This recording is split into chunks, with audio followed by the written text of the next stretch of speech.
दोस्तों, कक्षा 6 में पढ़ने वाली एक छात्रा के पेट में अचानक से दर्द उठने लगता है। वह रोते हुए अपनी मैम के पास जाती है। जाकर कहती है कि मैम, मेरे पेट में बहुत तेज का दर्द उठ रहा है। वो मैम उसको दवा देती है, लेकिन दवा मिलने के बाद भी उस लड़की को आराम नहीं मिलता। तब उस लड़की को उसके घर छोड़ दिया जाता है, जाने दिया जाता है। जैसे घर जाती है, बार बार दरवाजा खुलवाने की कोशिश कर रही थी, लेकिन दरवाजा खुल नहीं रहा था। आखिरकार काफी देर के बाद जब दरवाजा खुलता है तो माँ भी निकल के आती है और उसके ताऊ जी का बेटा भी एक कमरे से निकल रहा था। लड़की ने जब यह दृश्य देखा तो इस बात को लेकर उसने किसी से कुछ नहीं कहा, चुपचाप रही, शांत रही। लेकिन अगली बार उसने अपनी माँ को अपने ही ताऊ जी के बेटे के साथ आपत्तिजनक स्थिति में देखा। तब उसने अपनी माँ से कहा कि यह तो शायद गलत है। और जैसे ही इस बात का उसके ताऊ जी के बेटे को पता चलता है तो उसके भाई ने उसको बहुत डांटा फटकारा, कहा कि भविष्य में तुमने इस बात को दोहराने की कोशिश की तो अच्छा नहीं होगा। वो लड़की डर जाती है, सहम जाती है और इस बात को कभी अपनी जुबान पर नहीं लेके आती। लेकिन लड़की के ही सगे बड़े भाई को जब इस बात का पता चलता है कि माँ का और ताऊजी के बेटे के साथ दोनों के आपत्तिजनक रिश्ते हैं, अवैध संबंध हैं, तो उस बात को लेकर लड़का थोड़ा सहम जाता है, परेशान हो जाता है। ना तो माँ से कुछ कह पाता है, ना ही भैया से कुछ कह पाता है। लेकिन इस रिश्ते की गूंज न केवल उस घर के अंदर थी, बल्कि पूरे आसपास के लोगों को भी पता चल जाती है। और जैसे ही बाहर से बातें जब अंदर घर में लौट कर आती हैं, तब उस लड़के ने अपनी ही माँ के इस रिश्ते पर ब्रेक लगाने की कोशिश की, अपनी ही माँ के कदमों पर भी ब्रेक लगाने की कोशिश की। और यहीं से एक भयानक कत्ल होता है। और जब इस कत्ल के बारे में लोगों को पता चलता है तो यह पता चलता है कि न केवल एक कत्ल होता है बल्कि रिश्तों का भी कत्ल होता है। पुलिस इस घटनाक्रम का खुलासा करती है तो लोगों को यकीन नहीं हो रहा था कि कोई आखिरकार ऐसा कैसे कर सकता है। नमस्कार दोस्तों, आज की जो सच्ची घटना मैं आपको सुनाने जा रहा हूँ, यह सच्ची घटना है उत्तराखंड प्रदेश का एक जिला है हरिद्वार, और हरिद्वार का ही एक थाना लगता है कनखल। दरअसल बात कर रहा हूँ 1 जनवरी 2024 की दोपहर लगभग 2 बजे के आसपास पुलिस को सूचना मिलती है कि बैरागी कैंप के पास जो गंगा का किनारा है वहां पर एक लाश पड़ी हुई है। पुलिस जैसे ही सूचना मिलती है, पुलिस मौके पर जाती है, उस शव को कब्जे में लेकर सीधा पोस्टमार्टम के लिए भेज देती है। अब उस शव की शिनाख्त करने की कोशिश की जा रही थी तो पता चलता है कि इसी कनखल थाने में सुबह के लगभग 10 बजे के आसपास एक महिला आती है जो कि विधवा महिला थी। उसने ही अपने बेटे की गुमशुदगी दर्ज कराई हुई थी। उस महिला को बुलवाया जाता है, उससे कहा जाता है कि हमें एक लाश मिली है, क्या तुम देखकर बता सकती हो, कहीं यह तुम्हारे बेटे की लाश तो नहीं है। महिला ने जैसे ही सूचना मिली वो रोते हुए बिलखते हुए सीधा पोस्टमार्टम हाउस पहुंचती है। वहां जाने के बाद उस लाश को देखकर कहती है कि यह तो मेरा ही बेटा है। माँ का रो रो कर बुरा हाल हो जाता है। वो सोचने पर मजबूर हो जाती है कि आखिरकार इसकी किसने हत्या की है। अब पुलिस के लिए भी यही सवाल था, उसकी माँ के लिए भी सवाल था, और इसकी छोटी बहन होती है उसके लिए भी। और जहां जहां तक ये खबर फैल रही थी सभी इसी सवाल का जवाब जानना चाहते थे कि आखिरकार इस 17 साल के लड़के की किससे दुश्मनी हो सकती है, इसको किसने मारा है। पोस्टमार्टम रिपोर्ट से ये पता चलता है कि सर में कोई भारी वस्तु मारी गई है, साथ ही गला दबाया गया है और इसके बाद इसकी हत्या कर दी गई है। पुलिस ने मां होती है संयोगिता से पूछा जाता है कि आखिरकार तुम्हारा बच्चा कब घर से निकला था, क्यों निकला था, क्या बात है। तब उसने कहा कि जो मेरे जेठ जी का बेटा है जिसका नाम अमित कटियार होता है, वो 31 दिसंबर 2023 की शाम लगभग 7 बजे के आसपास घर से निकले थे ताकि बाजार से कुछ खरीदारी कर सके। उन्हें कपड़े लेने थे, उनको जूते लेने थे। और जैसे ही पुलिस को यह पता चलता है तो वो लड़का भी पास में ही होता है। उससे पूछा जाता है कि तुम कहां कहां गए। तब अमित कटियार पुलिस के साथ जाता है और साथ जाने के बाद उस दुकान पर भी लेकर जाता है जहां से खरीदारी की थी। जहां जहां वो रहे थे वहां वहां वो पूरा दिखाते हैं। लेकिन पूरा दिखाने के बाद भी अब पुलिस ये समझ नहीं पा रही थी कि आखिरकार इसका कत्ल किसने किया है।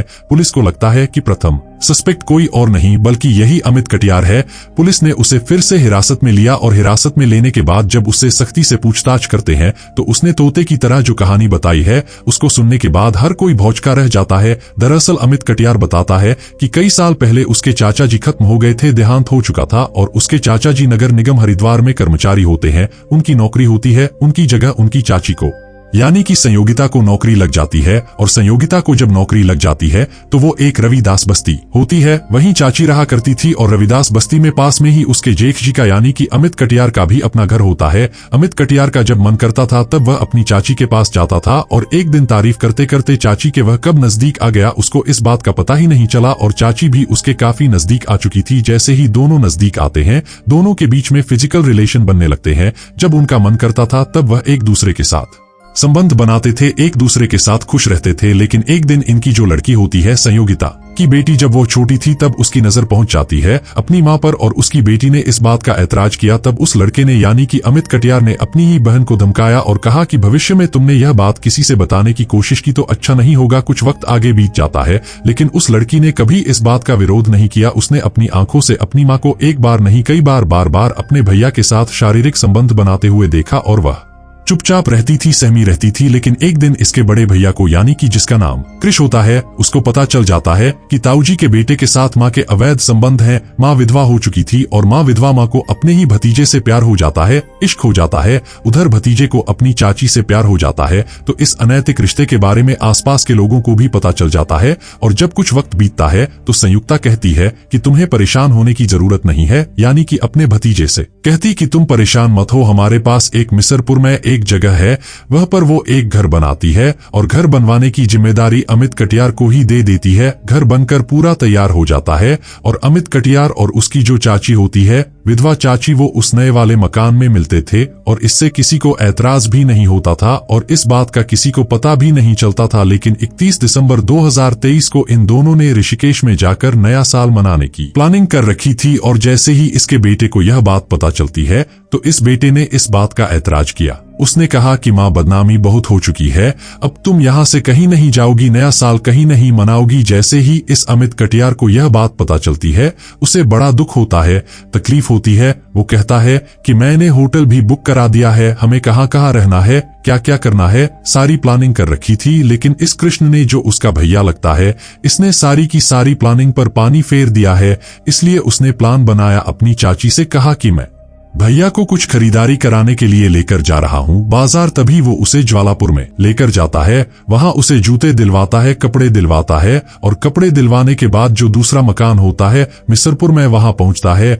वहां पहले से ही दो उसके साथी होते हैं, एक राहुल, एक विशाल। ये चारों बैठकर आराम से इत्मीनान से शराब पीते हैं और जब इन चारों को काफी नशा हो जाता है तो राहुल और विशाल कहते हैं कि भाई, ज्यादा रात भी हो चुकी है और नशा भी खूब हो चुका है, अब मैं यहाँ से जाना चाहता हूँ। यानी कि राहुल विशाल तो वहां से चले जाते हैं, लेकिन अब रहते हैं अमित और उसका जो छोटा भाई था कृष, जो कि इस चाची का बेटा होता है। अब जब उसे लगता है कि यह हमारी जिंदगी में रोड़ा बन रहा है, आफत बन रहा है और बार बार यह अपनी मम्मी के कदमों पर ब्रेक लगाने की कोशिश कर रहा है, तभी उसने, जब वो नशे की हालत में होता है, तभी वो रस्सी उसके गले में डालता है और गले में डाल के दबाने की कोशिश कर रहा था। तब वो लड़का रोता है, चीखता है, कहता है कि मैं तुम्हारा भाई हूं और वो अपील करता है कि भैया तुम ऐसा मत करो। लेकिन वो नशे की हालत में था, इसलिए वो अपने भाई का विरोध भी नहीं कर सका और वो रस्सी से उसका गला दबकर जब उसकी मौत हो जाती है, तभी अमित उसकी लाश को लेकर सीधा बैरागी जो कैंप होता है उसके पास में गंगा का किनारा होता है।